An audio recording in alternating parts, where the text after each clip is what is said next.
ओम श्री उमा महेश्वराय नमः।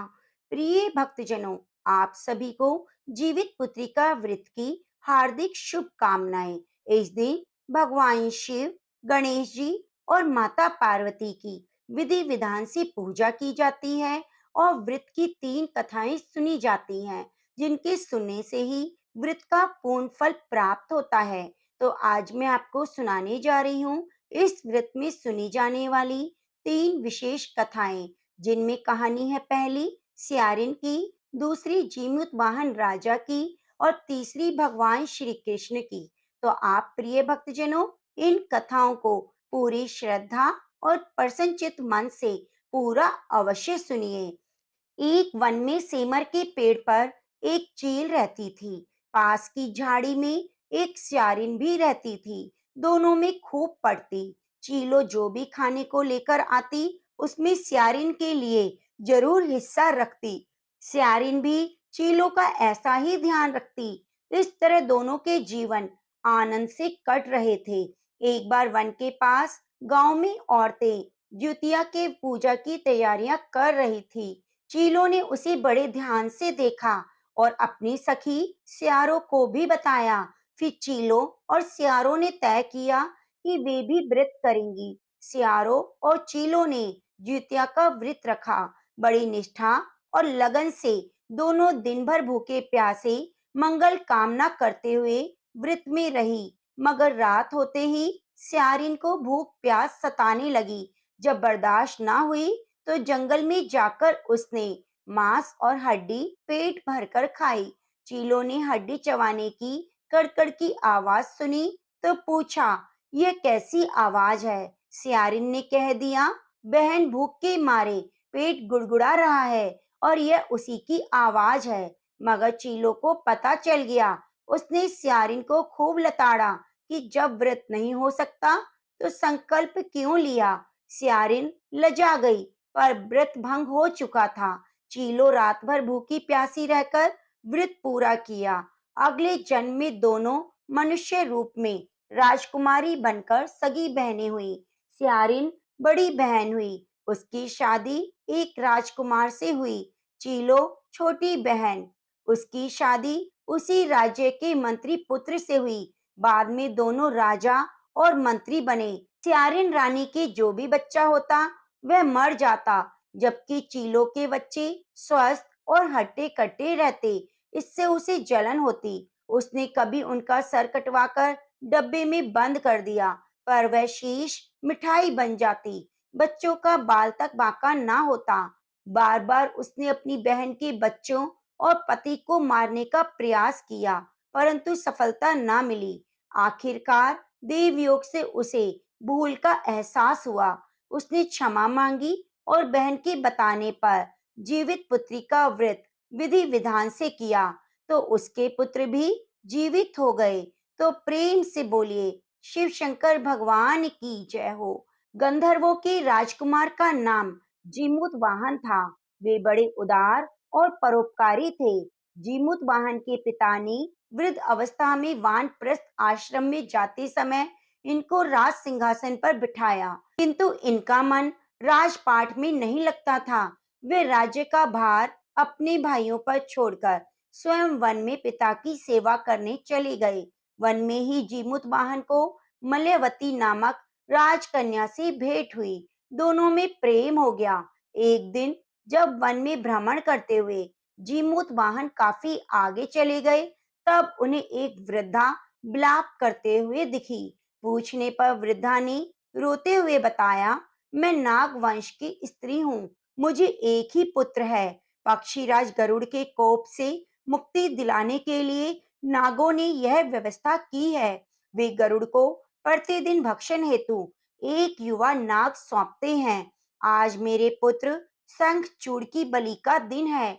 आज मेरे पुत्र के जीवन पर संकट है। थोड़ी देर बाद मैं पुत्र विहीन हो जाऊंगी। एक स्त्री के लिए इससे बड़ा दुख क्या हो सकता है? जीमूत वाहन को यह सुनकर बड़ा दुख हुआ। उन्होंने उस वृद्धा को आश्वस्त करते हुए कहा, डरो मत, मैं तुम्हारे पुत्र के प्राणों की रक्षा करूंगा। आज उनके स्थान पर स्वयं मैं अपने आप को उसके लाल कपड़े में ढककर वध्यशिला पर लेटूंगा, ताकि गरुड़ मुझे खा जाए, पर तुम्हारा पुत्र बच जाए।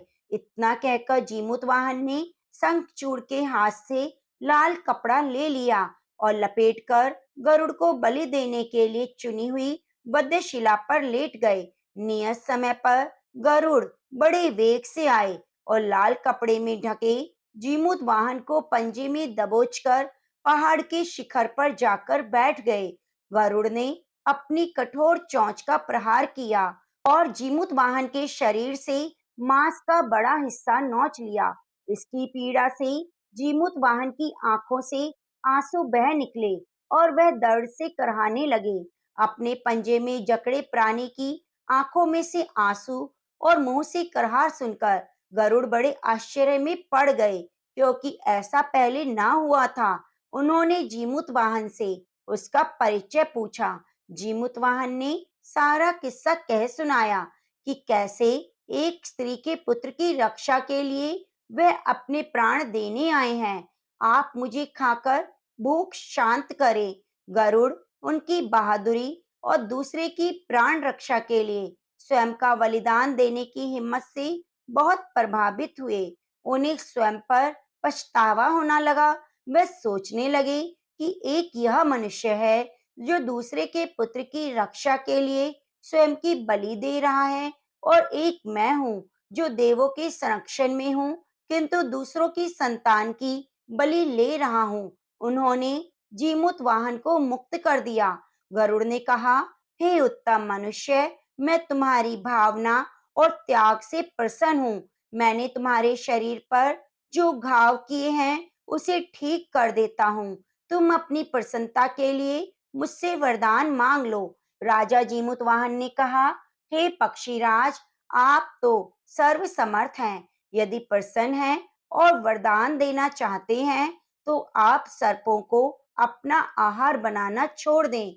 आपने अब तक जितने भी प्राण लिए हैं, उन्हें जीवन दान दें। गरुड़ ने सबको जीवन दान दे दिया और नागों की बलि ना लेने का वरदान भी दिया। इस प्रकार जीमूत वाहन के साहस से नाग जाति की रक्षा हुई। गरुड़ ने कहा, तुम्हारी जैसी इच्छा होगी हे राजा। जो स्त्री तुम्हारे इस बलिदान की कथा को सुनेगी, व्रत करेगी, उसकी संतान मृत्यु के मुख से भी निकल आएगी। तभी से पुत्र की रक्षा के लिए जीमूत वाहन की पूजा की प्रथा शुरू हुई। यह कथा कैलाश पर्वत पर भगवान शंकर ने माता पार्वती को सुनाई थी। तो प्रेम से बोलिए, गौरी पुत्र गणेश भगवान की जय हो, माता पार्वती की जय हो। ओम नमः शिवाय। प्रिय भक्तजनों, अब आइए भगवान कृष्ण की कथा को सुनते हैं। यह कथा महाभारत काल से जुड़ी हुई है। महाभारत युद्ध के बाद अपने पिता की मृत्यु के बाद अश्वत्थामा बहुत ही नाराज था। उसके अंदर बदले की आग चल रही थी, जिस कारण उसने पांडवों के शिविर में घुसकर सोते हुए 5 लोगों को पांडव समझकर मार डाला था। लेकिन वे सभी द्रौपदी की 5 संतानें थी। उसके इस अपराध के कारण उसे अर्जुन ने बंदी बना लिया और दिव्य मणि छीन ली। इसके फलस्वरूप अश्वत्थामा ने उत्तरा की अजन्मी संतान को गर्भ में मारने के लिए ब्रह्मास्त्र चलाया, जिसे निष्फल करना नामुमकिन था।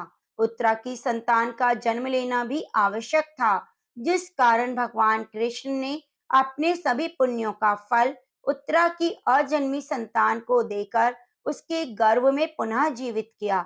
गर्भ में मरकर जीवित होने के कारण उसका नाम जीवित पुत्रिका पड़ गया और आगे जाकर यही राजा परीक्षित बना। तभी से इस व्रत को किया जाता है। तो प्रेम से बोलिए, गौरी पुत्र गणेश भगवान की जय हो, जीवित पुत्री का व्रत की जय हो। ओम उमा महेश्वराय नमः।